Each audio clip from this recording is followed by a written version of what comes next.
sejahtera untuk kita semua.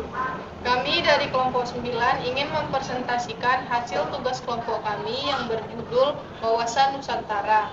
Perkenalkan, nama saya Kesya Alia Donita dengan NIM 220203013. Saya Indah Brutu dengan NIM 220203049. Saya Sela Andini Agustin Lubis dengan NIM 220203024. Saya Janet Yun Baho dengan NIM 220203039. Baiklah, berikut ini akan saya jelaskan pengertian dari wawasan Nusantara. Wawasan berasal dari kata wawas, yang dalam bahasa Jawa yang berarti melihat atau memandang. 1.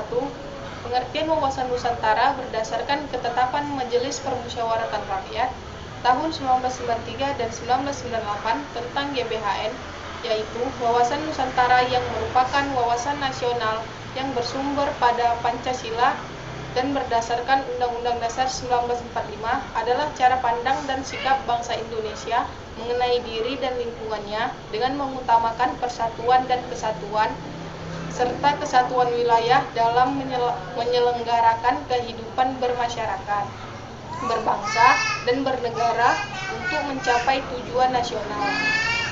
2. Pengertian wawasan Nusantara menurut Profesor Dr. Wan Usman, Ketua Program S2 PKN UI, yaitu wawasan Nusantara adalah cara pandang bangsa Indonesia mengenai diri dan tanah airnya sebagai negara kepulauan dengan semua aspek kehidupan yang beragam.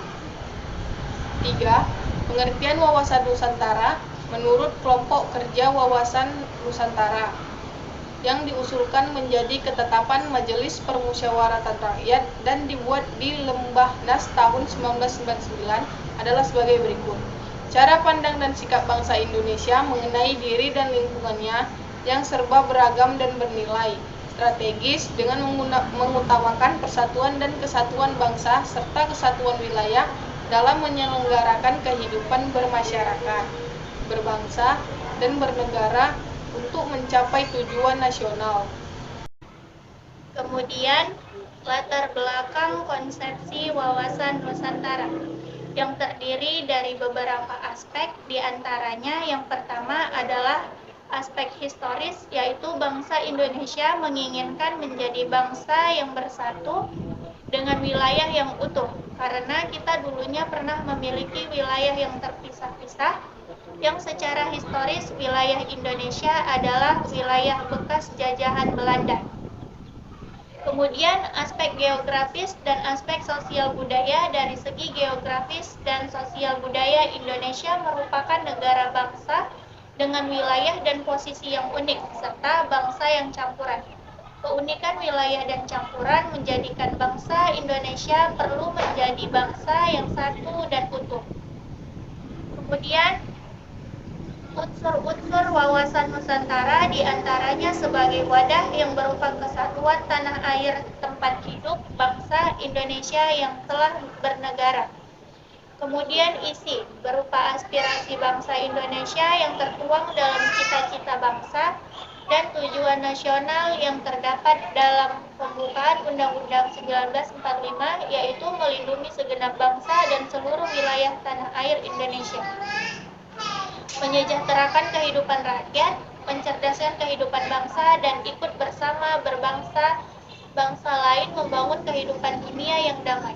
Selanjutnya, tata laku, yaitu hasil interaksi antara wadah dan isi. Terlihat pada tata laku yang mengutamakan kebersamaan, solidaritas, toleransi, rasa bangga kepada bangsa dan tanah airnya sehingga membangkitkan patriotisme dan nasionalisme baru. Baiklah, di sini saya akan menjelaskan kedudukan, fungsi, serta tujuan dari wawasan Nusantara.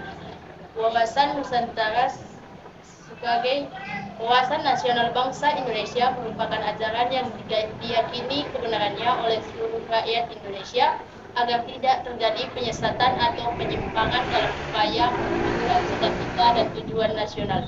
Dengan demikian, wawasan Nusantara menjadi landasan visional dalam menyelenggarakan kehidupan nasional. Fungsi wawasan Nusantara. Wawasan Nusantara berfungsi sebagai pedoman motivasi, dorongan serta rambu dalam menentukan segala kebijaksanaan, keputusan, tindakan, dan perbuatan bagi penyelenggaraan negara di tingkat pusat dan daerah maupun seluruh rakyat Indonesia dalam kehidupan bermasyarakat, berbangsa, dan bernegara. Tujuan Wawasan Nusantara.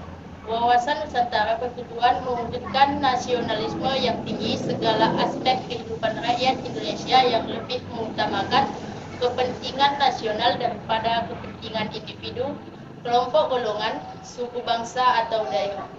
Kepentingan tersebut tetap dihormati, diakui dan dipenuhi selama tidak bertentangan dengan kepentingan nasional atau kepentingan masyarakat.